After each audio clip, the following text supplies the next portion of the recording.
नमस्कार दोस्तों, मैं हूं प्रीतम ऋतु और आप देख रहे हैं टीएच भारत।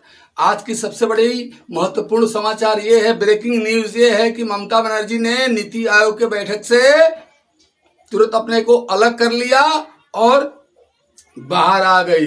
बाहर आने के बाद उन्होंने प्रेस कॉन्फ्रेंस करके प्रेस वालों से बोला कि मुझे वहां बोलने नहीं दिया गया और मेरा 5 मिनट के बाद माइक बंद कर दिया गया। जबकि असली बात यह है कि नीति आयोग की तरफ से हर मुख्यमंत्री को, देश के जितने भी मुख्यमंत्री गए हुए थे, चाहे वो सरकार के तरफ से हो या विपक्षी दलों के मुख्यमंत्री हो, सबको बुलाया गया था। लेकिन विपक्ष के तरफ से केवल एक मुख्यमंत्री बंगाल की ममता बनर्जी गई हुई थी, जिन्होंने आ करके ये बोला मीडिया में कि मुझे 5 मिनट बोलने दिया गया, उसके बाद मेरा माइक बंद हो गया। जबकि असली बात ये थी, जो नीति आयोग ने स्पष्ट किया है कि सभी राज्यों के मुख्यमंत्रियों को 7-7 मिनट बोलने के लिए समय निर्धारित किया गया था, जिसमें ममता बनर्जी ने 5 मिनट तो बोला,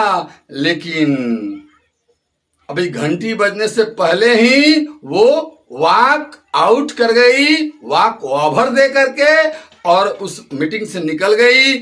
ये बहुत बड़ी खतरनाक न्यूज है दोस्तों। ममता बनर्जी बंगाल को भारत से जोड़कर नहीं देखती हैं, आप लोगों को समझना होगा। ममता बनर्जी बंगाल को भारत से अलग रखना चाहती हैं।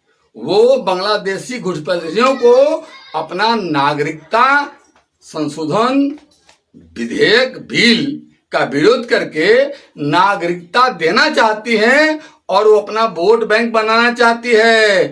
ये औरत के नाम पर सुपरेखा है, इस बात को जान लीजिए। ममता बनर्जी ने उस मीटिंग से बाहर आकर क्या बोला है, इस वीडियो में देखिए।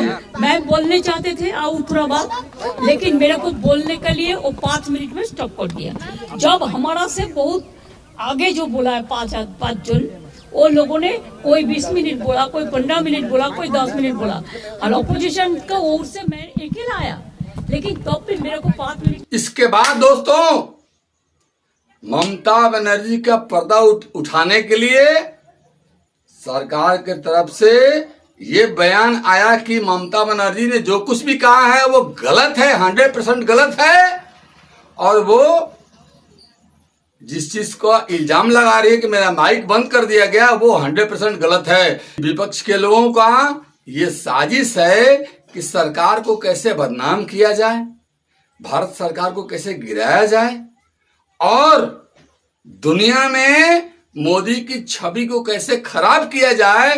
ये सारा षड्यंत्र चल रहा है, चाहे टीएमसी हो, चाहे आरजेडी हो, चाहे सपा हो, चाहे आम आदमी पार्टी हो।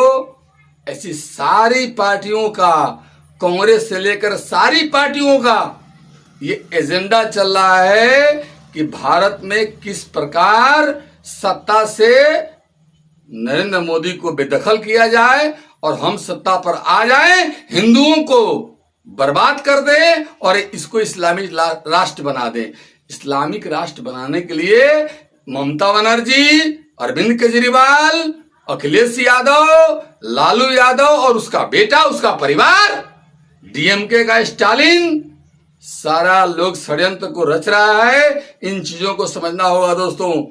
जब तक इन चीजों को आप नहीं समझिएगा, आप यहां अच्छा तरीके से सुकून से जीवन नहीं जी पाइएगा। इसलिए अगर जीवन सही तरीके से जीना है, अच्छा तरीके से जीना है, इन पार्टियों का बाइकआउट करिए और भाजपा को केवल वोट दीजिए, केवल BJP, only for BJP, BJP को वोट दीजिए। और अपने अस्तित्व को, हिंदू अपने अस्तित्व को बचाने के लिए अगर वोट करे तो बच सकता है। हिंदुओं को इन लोगों ने 4 भागों में बांट दिया है, आपको समझना होगा दोस्तों। 4 भागों में हिंदू बटे हुए हैं। क्या है? ब्राह्मण, क्षत्रिय, वैश्य और शूद्र। बांट करके ये पप्पू, जिसका नाम राहुल गांधी है, पप्पू, जिसका खुद का धर्म नहीं है, खुद का पता नहीं है किस जाति का है, वो जातीय जनगणना चाहिए, उसको हिंदुओं को बांटना चाहता है।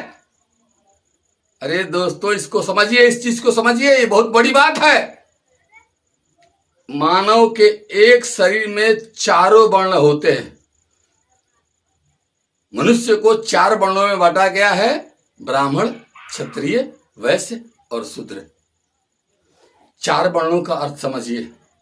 4 वर्ण का अर्थ होता है कि आप चारों वर्ण में कैसे जीवित है। कोई भी ब्राह्मण हो या क्षत्रिय हो या वैश्य हो या शूद्र हो, कोई भी अगर हिंदू है तो वो चारों वर्ण में जीता है।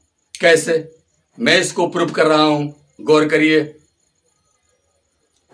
आप ब्राह्मण का क्या काम है? ज्ञान देना, लेना, ज्ञान की बातें बताना। क्षत्रिय का क्या काम है? क्षत्रिय का काम है रक्षा करना और देश को सुरक्षित रखना, क्षेत्र को सुरक्षित रखना। वैश्य का क्या काम है? वैश्य का काम है कृषि और पशुपालन। शूद्र का क्या काम है? शूद्र का काम है केवल सेवा करना। चलिए मान लेते हैं चारों वर्ण आपके शरीर में है।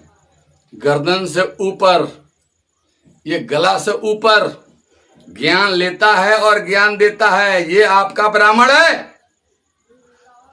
और गला से लेकर छाती तक ये दोनों भुजाएं आपकी हर आपदाओं से, विपदाओं से रक्षा करती है, ये आपका क्षत्रिय है। और कृषि और पशुपालन में जो चीज निकलता है उसको भोग लगाने के बाद यहां चला जाता है, तो सीने से लेकर के कमर तक आपका वैश्य है। और कमर से नीचे आपका जो पैर है, जो पूरे शरीर को ढोता है, ये आपका शूद्र है। ये चारों वर्ण एक मनुष्य के शरीर में होता है, इसको समझने की जरूरत है। इसलिए हिंदू भाइयों, बटो मत। बट करके तुम लोग खुद बर्बाद हो जाओगे। इन बातों को समझो। चारों वर्ण तुम्हारे अंदर है, ब्राह्मण, क्षत्रिय, वैश्य और शूद्र। ये चारों वर्ण आपके एक ही शरीर में पड़ा हुआ है। इन चीजों को समझ करके उसके बाद कोई फैसला लीजिए। अन्यथा कांग्रेसियों के चक्कर में पड़ करके, राहुल गांधी पप्पू जो है उसके चक्कर में पड़ करके हिंदू खुद बढ़ जाएंगे, मुसलमानों का एक मुश्त वोट पड़ेगा और कांग्रेस सत्ता में आएगी और तुम्हारे बेटी बहनों का इज्जत बर्बाद हो जाएगा। फिर वही दशा होगा जो बहुत पहले मुगल काल में हुआ करता था। इसलिए दोस्तों, इसको बचाने के लिए, हिंदुत्व को बचाने के लिए, अपनी रक्षा करने के लिए जातियों में मत बंटो, ये मेरी प्रार्थना है। मिलते हैं अगले एपिसोड में, तब तक के लिए नमस्कार।